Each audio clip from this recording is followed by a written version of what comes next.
Judge Reinhold was set to become a massive movie star in the 1980s, but everything changed in the blink of an eye. After starring in the Beverly Hills Cop movies alongside Eddie Murphy and making a memorable appearance in Fast Times at Ridgemont High, Reinhold got a chance at becoming a leading man in Vice Versa. But as he explained in a new Vanity Fair profile, an executive murder plot killed the movie and nearly took his career out with it. Vice Versa was a body swap movie that starred Reinhold and Fred Savage playing the part of his son. It was released in 1988, and although the actor had appeared in a number of successful movies prior to this one, the movie did not perform at the box office.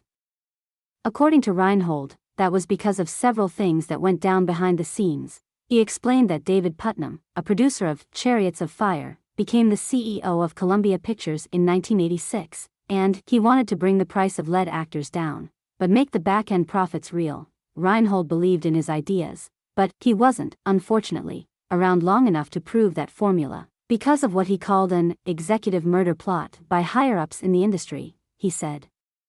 That Putnam went public with his disdain for how high the salaries were and what he wanted to do, and he pissed a lot of people off.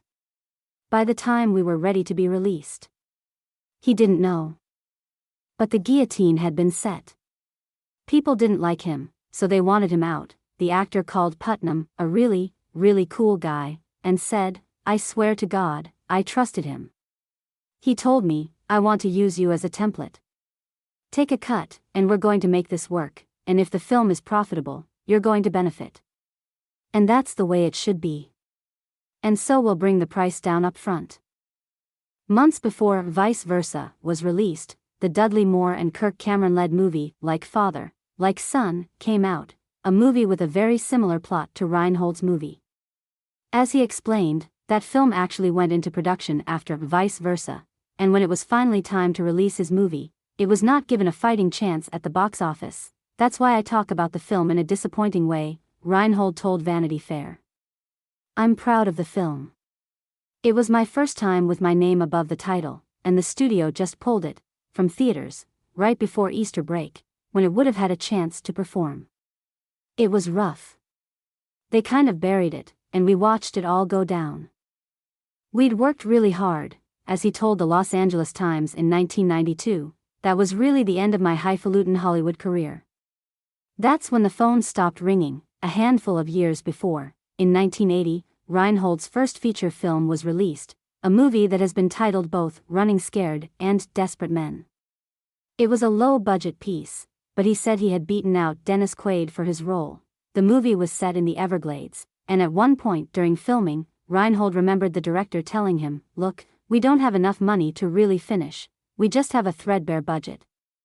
Can we pay you when we get back to LA?" He continued, and I said, "Hey, I'm green. But I'm not dumb. There was a '59 Cadillac that I drove in the movie. I said, 'You give me that car, I'm yours.' They worked it out a little too easily," he went on. "I got that car.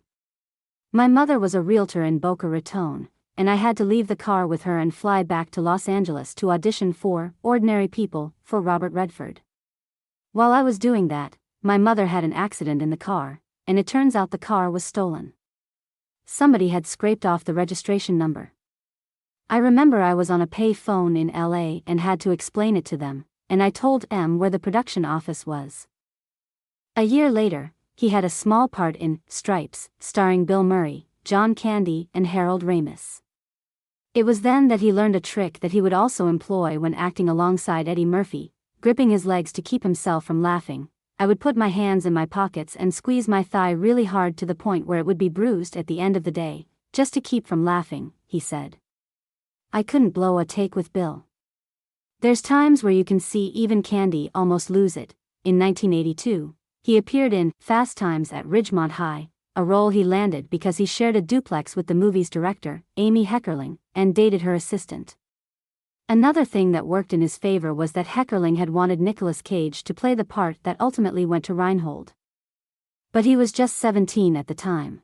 Because he was still 17, they would have had to submit the production to kid work hours, he said. They wouldn't have been able to have a full schedule. The budget wouldn't accommodate Nick being 17. So very reluctantly, they let him go. He eventually won the role after his girlfriend suggested that he could do it instead, and he went on to film a very memorable scene from Fast Times, a scene in which his character is caught masturbating by his crush, played by Phoebe Cates. If you take that scene out of context, it's kind of creepy, Reinhold admitted.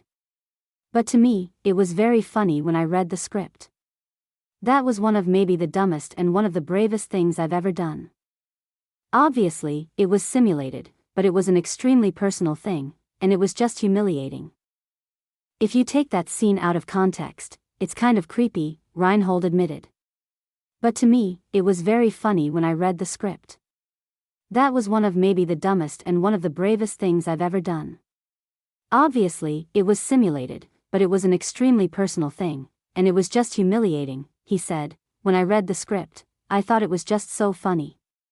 But when it came time that day, I don't know how it was for Phoebe. I think we were both awkward. We both had to work through it.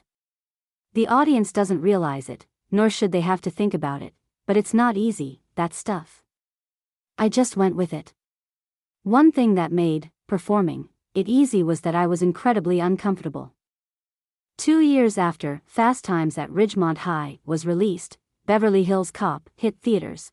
Although in its early stages, it was a very different movie. When Reinhold was cast, Sylvester Stallone had the lead role, and the movie was pretty straight action. He remembered visiting Stallone so that he could approve his casting. After Stallone left the project, Murphy, already a comedy legend, was cast in his place and the script was slowly rewritten to include more comedy. Reinhold told the outlet that during filming, they would stop to refine scenes that were not working, and they would improv as well to get the feel right. I learned on Stripes what it really took, he said. If you're not willing to jump off the bridge, then find something else to do with your life. Eddie is really off the cuff. I had to put my hands in my pockets again.